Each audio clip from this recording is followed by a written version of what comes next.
Hi guys, it's the Voodoo Doll from Noir Grimoire. Thank you for joining me again as we continue our journey down the path of the tarot. So this week we're going to be learning about the Lovers.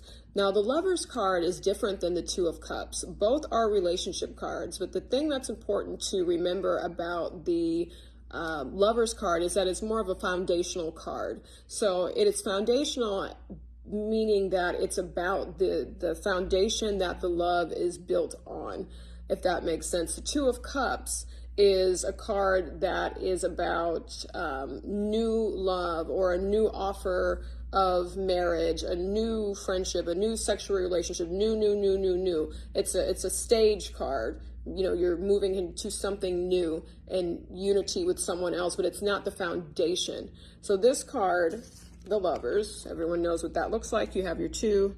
This is more like Adam and Eve there. Foundational with this card means that if you pull this card in a love reading, it basically means that if you are in a new relationship, that relationship is going to be deeply fulfilling. Think of it as Adam and Eve. Like Eve is Adam's rib, if you believe in the fictional book of the Bible and that story that's in there. So I think of this card as Adam and Eve in my mind. I think Adam and Eve, they're naked. She is made of Adam's rib, that type of foundational. So if you were to get into a new relationship and you pulled the Lovers card, then you're going to think that this relationship is more deeply fulfilling.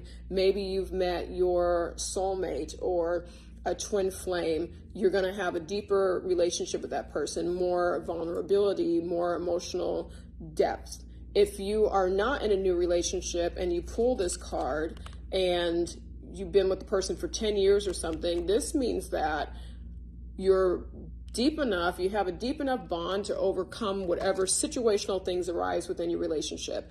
If he cheats, if you lose a job, if you are going through a horrible, debilitating disease or whatever, this Lovers card would come up, meaning that he's not going to leave you. You're going to work through whatever it is, or she's not going to leave you. You're going to work through it because you have a deep enough bond to be able to overcome situational things. Your foundation is solid. And it's a deep foundation. Now, you may not stay together with this person, but you would have the ability to still be friends if you have the Lovers card. This is a card of deep respect, of deep empathy for one another, of deep understanding for one another, and being able to overcome a lot of adversity. This relationship isn't built on quicksand.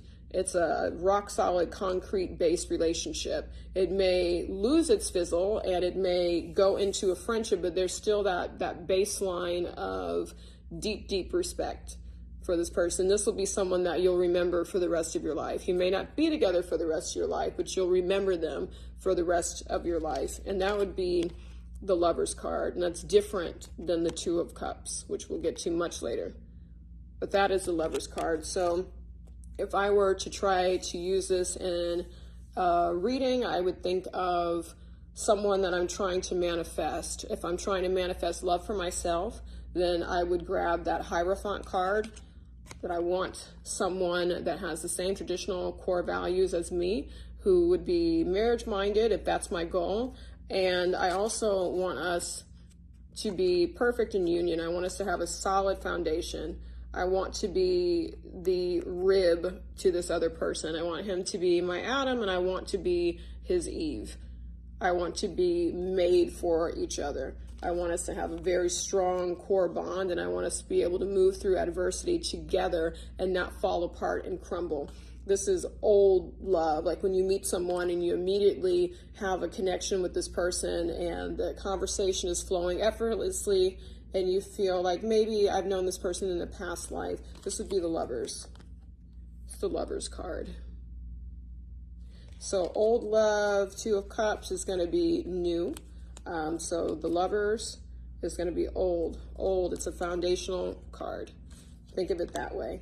And to help yourself remember it, you can think of maybe couples in history that have that type of energy where they were together for 60 years. Maybe it's your grandparents. They got married at 19 and they never divorced, and they died in their 90s, and one died and the other one died after. that would be the lovers. If I were to think of a fictional character, I would think of the two characters in The Notebook. That's definitely the lovers card. That's the lovers card. If you've never seen the movie The Notebook, you're freaking lucky, because I cried my ass off. I hate movies like that. A friend tricked me into watching it, and I watched it and bawled my eyes out and then got depressed. I'm like, great, true love doesn't exist like that in the days of Tinder and Grindr and whatever the fuck, other apps are out there. But they were the embodiment of the lovers for sure. Span the span of time, and nothing could tear them apart.